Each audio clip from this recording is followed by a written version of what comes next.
وہ انسان کی غفلت ہے۔ یہ غفلت اس کے مختلف درجات ہیں۔ ایک غفلت وہ ہے کہ جو کافروں کے اندر پائی جاتی ہے، یہ غفلت ہے رب العالمین سے، اس کے بنائے ہوئے نظام سے، کائنات سے۔ اگر کوئی بندہ اپنے سے غفلت دور کر دے، وہ قرآن نہ بھی پڑھے، کسی نبی کی تعلیم پر غور و فکر نہ بھی کرے، تو یہ کائنات کا نظام اس کو ایک رب العالمین کی طرف رہنمائی کرتا ہے۔ ایک دیہاتی سے کسی نے پوچھا کہ تجھے کس نے بتایا کہ اللہ ایک ہے؟ وہ کہنے لگا یہ کوئی پوچھنے والی بات ہے؟ البعرۃ تدل علی البعیر، جو مینگنی ہوتی ہے اونٹ کی، وہ یہ بتلاتی ہے کہ یہاں سے اونٹ گزرا ہے، تبھی یہ چیز یہاں پر موجود ہے۔ والاثر تدل علی المسیر، اور پاؤں کا نشان بتلاتا ہے کہ یہاں سے کوئی بندہ گزرا ہے۔ لیکن البحر ذات امواج والسماء ذات فجاج الا تدل علی السمیع البصیر، سمندر کے اندر اتنی بڑی موجیں یہ خود بخود پیدا ہو گئی، آسمان کے یہ رستے، آسمان کا یہ نظام، یہ سب کا سب خود بن گیا۔ یہ سب کی سب چیزیں بتلاتی ہیں کہ سمیع و بصیر موجود ہے۔ اور اسی لیے ائمہ کے اقوال اس بارے میں یہ موجود ہے کہ رب العالمین اگر کوئی کتاب نہ بھیجتا، کوئی نبی نہ بھیجتا، جو اس نے کائنات کا نظام بنا دیا ہے، یہ نظام اس نے ایسا بنایا ہے کہ اس میں جو غور و فکر کرے گا وہ رب العالمین سے غافل نہیں رہ سکتا۔ اصل میں ایک غفلت وہ ہوتی ہے جو اپنے رب سے غفلت ہے، جو انسان کو کفر کے درجے پہ لے جاتی ہے، انسان کافر کفر کے درجے تک پہنچ جاتا ہے۔ اور ایک غفلت وہ ہوتی ہے کہ جو انسان کو بہت عظیم مرتبے پر پہنچنے سے نیچے کر دیتی ہے، گناہ کا ارتکاب کرواتی ہے۔ وہ رب العالمین کی صحیح معرفت دل میں نہیں آئی ہوتی۔ اسی لیے بعض اسلاف کا مقولہ یہ ہے کہ لو عرف الناس ربہ لما عصوا، اگر لوگ اپنے رب کو پہچان لیں تو اس کی کبھی بھی نافرمانی نہ کریں، کہ رب العالمین کی ذات کتنی بڑی ہے، اس کا مقام اور مرتبہ کیا ہے۔ اگر لوگوں کو یہ پتہ چل جائے تو کوئی بندہ بشر اپنے رب کی نافرمانی نہ کرے۔ غفلت کیا ہے؟ رب العالمین نے انسان غافل ہوتا نہیں، انسان غافل کیا جاتا ہے، اور یہ رب العالمین کی ناراضگی ہوتی ہے۔ قرآن میں اللہ نے فرمایا وَلَا تُطِعْ مَنْ أَغْفَلْنَا قَلْبَهُ عَنْ ذِكْرِنَا، تو اس کی اطاعت نہ کر جس کے دل کو ہم نے اپنے ذکر سے غافل کر دیا۔ یہ رب العالمین غافل کرتا ہے، یہ سزا ہوتی ہے انسان کے بعض اعمال کی جو اس کو ملتے ہیں۔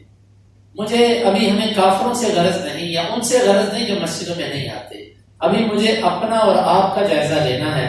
ہم میں سے ہر بندہ اپنا جائزہ لے کہ میرے اندر غفلت کس حد تک موجود ہے۔ بھائیو، نماز میں کھڑے ہوتے ہیں، ہماری نماز کے اندر کیفیت کتنی ہے، نماز میں ہماری توجہ کتنی بنتی ہے۔ ہم یہ دیکھیں کہ نماز شروع ہونے سے لے کے سلام پھرنے تک میری توجہ کا لمحہ کتنا تھا اور غفلت کا لمحہ کتنا تھا۔ ہمیں خود بخود پتہ چل جائے گا کہ میری نماز کا کتنا حصہ غفلت کے اندر ہے اور کتنا حصہ غفلت سے باہر ہے۔ اور اسی طرح نماز کے بعد کی کیفیت جو ہے، رب العالمین کا ادب ایک بہت بڑی چیز ہے۔ اس ادب سے ہم کتنے کے غافل ہیں اور کتنے کے ہم بیدار ہیں رب العالمین کے ادب کے حوالے سے۔ مثلا ادب کا تقاضا تو یہ ہے نا کہ انسان نے رب العالمین کی عبادت کی، انسان ادب اور احترام کے تقاضے پہ وہیں پہ جھکا رہتا ہے، وہیں پہ بیٹھا رہتا ہے، وہیں پہ بیٹھ کے ذکر اذکار کرتا ہے، رب العالمین سے اپنی کمیوں کوتاہیوں کی معافی مانگتا ہے۔ لیکن غفلت کی ایک کیفیت یہ بھی ہوتی ہے کہ انسان اس اجر سے اور اس خیر سے آنکھیں بند کر دے کہ جو اس جگہ پر بیٹھنے کے بارے میں اللہ کے رسول صلی اللہ علیہ وسلم نے ہمیں بیان فرمائی۔ یا غفلت کے پہلو میں سے ایک پہلو یہ ہوتا ہے کہ انسان چلتا پھرتا بھاگتا دوڑتا ہے، زندگی کے سارے کام کرتا ہے، اس کو رب العالمین یاد ہی نہیں آتا۔ کچھ لوگ ہوتے ہیں ہمارے جیسے کمزور، ان کا مزاج یہ بن چکا ہوتا ہے کہ رب العالمین کا مطلب ہے کہ مسجد میں آؤ نماز پڑھنے کے لیے تو رب یاد آیا، وہ مسجد سے نکلتے ہیں تو ہمیں رب بھولتا ہے، صرف مسجد میں رب یاد آتا ہے۔ یہ غفلت کی کیفیت ہے۔ رب العالمین جن کو یاد رہتے ہیں ان میں سے ایک کا واقعہ کہ عبداللہ بن عمر رضی اللہ عنہ گزر رہے ہیں کہ ایک چرواہے کو دیکھا کہ وہ بکریاں چروا رہا ہے۔ عبداللہ بن عمر سے کہتے ہیں یار ایک بکری مجھے دے دے۔ وہ کہنے لگا نہیں ہے میرے مالک نہیں ہے۔ اس سے کہے میں تجھے تھوڑے سے پیسے دیتا ہوں، مالک کون سا یہاں پر دیکھتا ہے، تو پکڑا مجھے، بکری دے اور تو پیسے دے اور تو اپنی موج مستی کر۔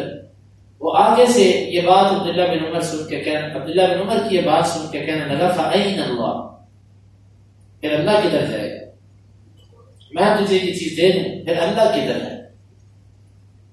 یہ ہوتا ہے، ایک ہوتا ہے رب العالمین کا ذکر کرنا اور ایک ہوتا ہے رب العالمین کو یاد رکھنا۔ یہ جو یاد رکھنا ہے یہ غفلت کے منافی چیز ہے۔ ہمیں رب العالمین یاد نہیں رہتا، ہمیں تھوڑا سا کسی سے اختلاف ہو جائے ہمیں واللہ رب بھول جاتا ہے، ہم پھر کہتے ہیں ہم پورے جاہل بن جاتے ہیں۔ وہاں پہ تھوڑی سی بھی بات ہمارے مزاج کے خلاف ہم پکے جاہل نکلتے ہیں، ہماری نمازیں، ہمارے روزے، ہمارے معاملات ایک دم پیچھے گر جاتے ہیں اور ہم بالکل جاہلوں والی اصل شکل اپنی نکال کے اسے جبرنا شروع کر دیتے ہیں۔ اصل وجہ یہ ہے کہ رب العالمین کے معاملے میں ہمارے اندر غفلت ہے، ہمیں رب العالمین اس وقت یاد نہیں رہتا۔ تجارت پہ کھڑے ہوتے ہیں وہاں پر بھی ہم غفلت کے اپنے رب کو بھول جاتے ہیں، جھوٹ بول دیا، ملاوٹ کر دی، ناپ تول میں کچھ کمی کر دی، یہ سب کی سب رب العالمین کو بھول جانے کی صورتیں ہیں۔ رشتہ داروں پر جہاں کہیں ہماری مخالفت چلتی ہے چاہیے تو یہ تھوڑا سا جھک جائے، جھک جانے سے رب العالمین معاملات کو سیدھا کر دیتے ہیں، لیکن ہمارے اندر رب العالمین کے حقوق سے غفلت اتنی ہے کہ ہم اس کو کوئی اہمیت نہیں دیتے۔ بھائیو، یہ غفلت ان آفات میں سے ہے جو انسان کو تباہی کے دانے پر لے جاتی ہے۔ اگر نماز پڑھتے ہوئے میں غافل ہوں، قرآن کی تلاوت کرتے ہوئے میں غافل ہوں، اللہ کا ذکر کرتے ہوئے میں غافل ہوں، دل میرا کسی اور طرف ہے، تو پھر مجھے اپنا علاج کروانا چاہیے۔ میں یقیناً اس کیفیت میں ہوں کہ ایمرجنسی مجھے کسی روحانی معالج سے اپنا علاج کروانا ہے، اور سب سے بڑا جو علاج کا ایک پہلا قدم جو ہے علاج کا وہ یہ ہے کہ اپنی بیماری کو سمجھنا کہ میں بیمار ہوں۔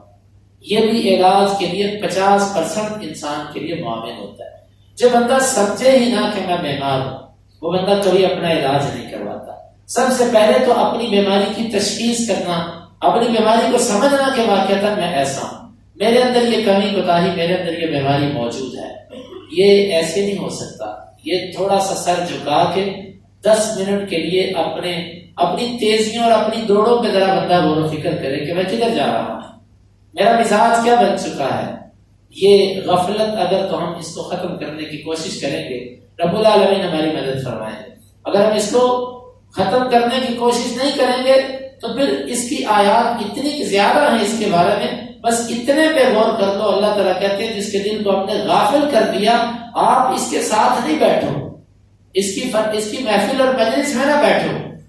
تو اس کے علاج کے طریقوں میں سے ایک طریقہ یہ ہے کہ ان لوگوں کی مجلسوں میں بیٹھنا کہ جو اللہ کو یاد رکھنے والے لوگ ہیں، اہل اللہ کی مجلسوں میں بیٹھنا، اس سے انسان کے دل کی غفلت کی کیفیت ختم ہوتی ہے۔ اور اسی طرح اپنے نفس کے خلاف کرنا، اللہ تعالیٰ نے اس پر عمل کی توفیق بھی دے، ہم ان میں شمار نہ ہو کہ جو بالکل ہی ان معاملات کو سنتے سناتے ہیں لیکن کان اور آنکھیں بند کر کے گزر جاتے ہیں۔ اللہ کے بندوں کی صفات میں سے ایک صفت یہ ہے کہ لم یخروا علیہا صما وعمیانا، کہ وہ اندھے اور بہرے ہو کر اللہ کی آیات پر نہیں گرتے، مطلب کہ سنا اور سن کے بھی ویسے کے ویسے، دیکھا اور دیکھ کے بھی ویسے کے ویسے۔ ایسا یہ غافلوں کی نشانی ہوتی ہے، آنکھوں سے بڑا کچھ دیکھتے ہیں لیکن عبرت نہیں پکڑتے، کانوں سے بہت کچھ سنتے ہیں نصیحت نہیں پکڑتے۔ یہ غفلت کے اسباب، غفلت کی وجوہات ہے۔ اپنے نفس کی خلاف ورزی کرنا اور انتظار الصلاۃ بعد الصلاۃ، نمازوں کے بعد اگلی نماز کے لیے انتظار کرنا، نمازوں کے بعد بیٹھے رہنا، یہ اعمال ایسے ہیں کہ جو رب العالمین کی عظمت دل کے اندر بٹھاتے ہیں، اس کا مقام اور مرتبہ دل کے اندر بٹھاتے ہیں۔ تو ہم رب العالمین سے ایک دعا کریں کہ اللہ تعالیٰ ہم سے اس غفلت کی بیماری کو بھی دور کر دے۔ یہ غفلت ہر قسم کے اندر پائی جاتی ہے، حقوق اللہ میں پائی جاتی ہے، حقوق العباد میں پائی جاتی ہے، معاملات کے اندر پائی جاتی ہے، عقائد کے اندر پائی جاتی ہے۔ اللہ تعالیٰ سے دعا ہے کہ وہ ہمیں اس مرض کو ختم کرنے کی توفیق عطا فرمائے. آخر دعوانا الحمدللہ رب العالمین.